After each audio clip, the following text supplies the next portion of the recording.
Imagine you're sitting by the fire 30,000 years ago. Outside, it's dark.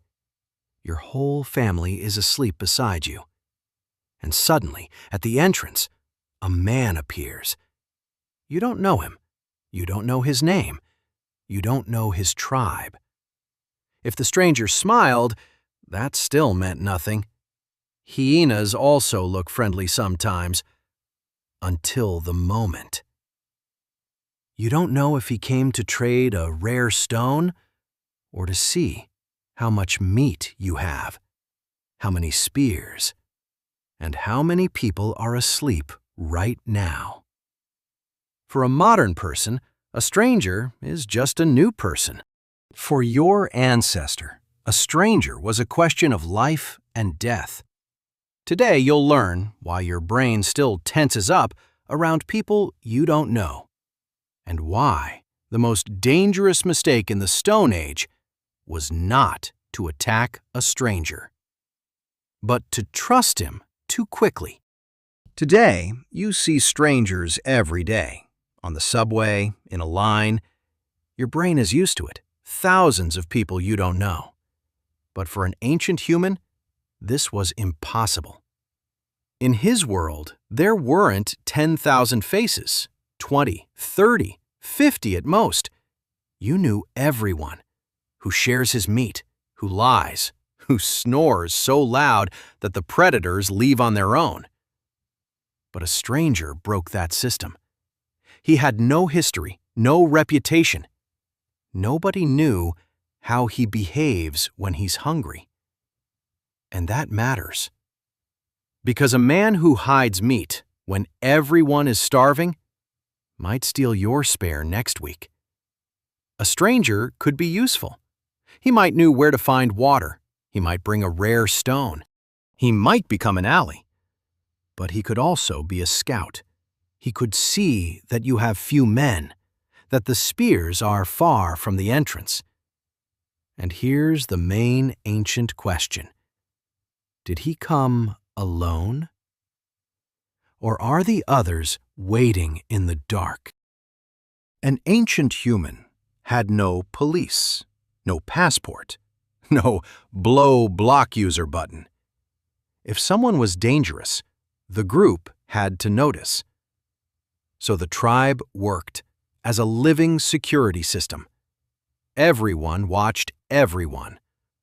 Sounds unpleasant, but it saved lives. If someone stole food, everyone found out. A bad reputation in the tribe spread faster than the internet. Reviews appeared instantly. Deleting them? Impossible. Customer support didn't exist. If someone panicked on a hunt and abandoned the group, his face never looked the same by the fire.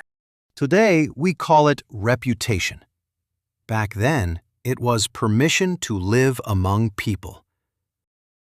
Being banished from the group was almost a death sentence. One person could not survive for long. At night, a predator could find him. And if he got sick, no one would bring water. No one would light the fire. That's it. That's why ancient people were so careful with strangers.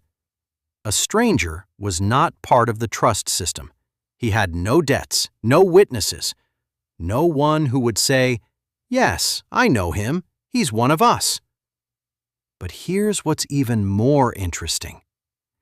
Ancient people could not just hate all strangers, because sometimes it was the stranger who brought the one thing without which the tribe would die.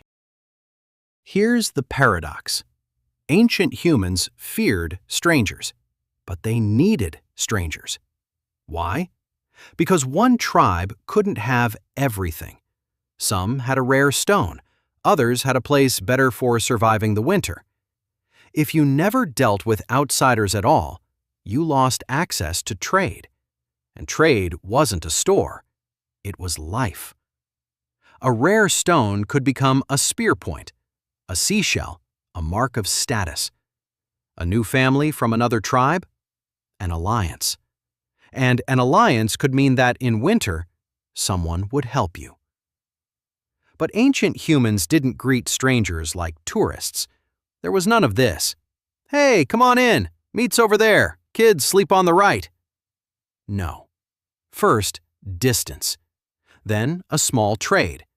Then a second meeting. And only then, one of us. Trust was born in layers. This is exactly why marriages between tribes mattered so much. It wasn't only about love. It was a bridge.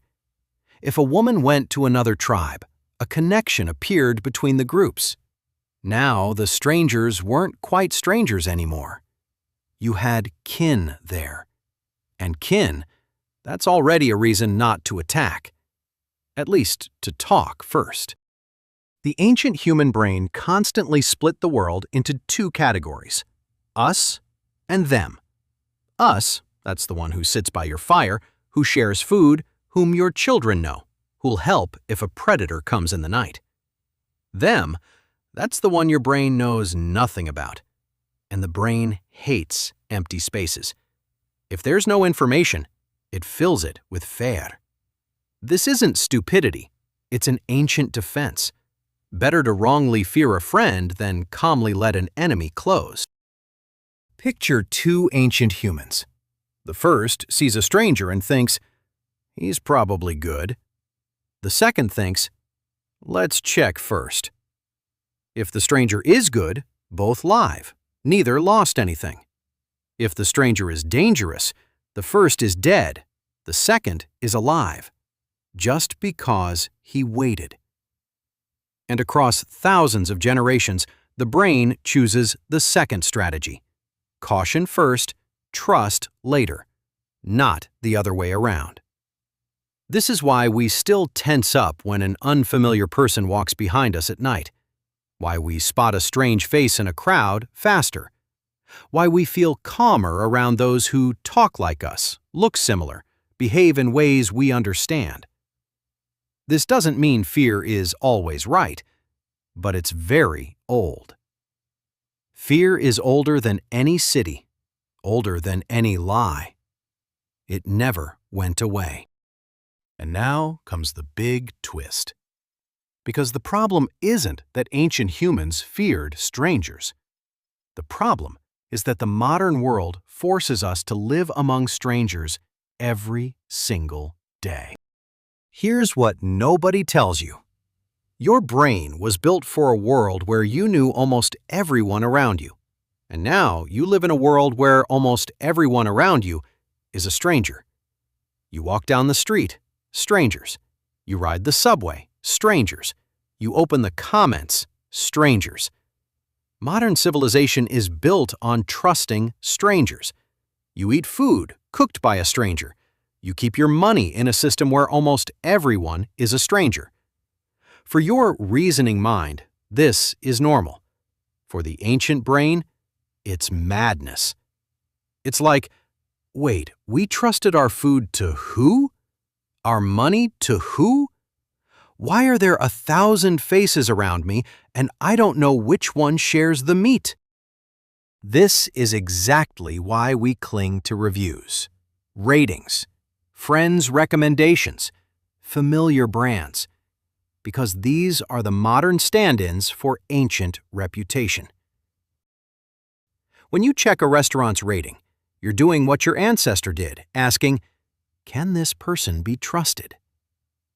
5 stars on a restaurant. It's the modern version of, our people ate there 3 times. Nobody died. When you read reviews, you're listening to the tribe.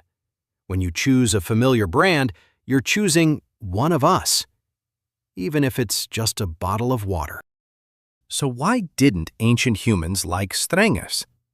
Not because they were cruel, not because they were stupid, and not because a stranger was automatically an enemy, but because in their world, trust was expensive.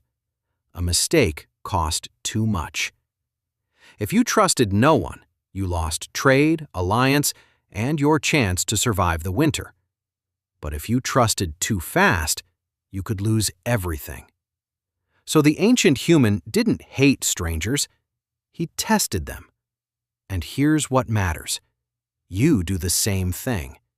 You just have a screen instead of a fire, reviews instead of a tribe, a friend's recommendation instead of an elder, a 5-star profile instead of a rare stone. Inside you, it's still the same ancient human. He looks at a stranger and asks, "Who are you? Why did you come? Who vouches for you?" Picture this. At night, a stranger comes to your door and says he needs help. Will you open the door or ask first who he is? Your ancestor would have done exactly the same thing. Write your answer in the comments. Subscribe.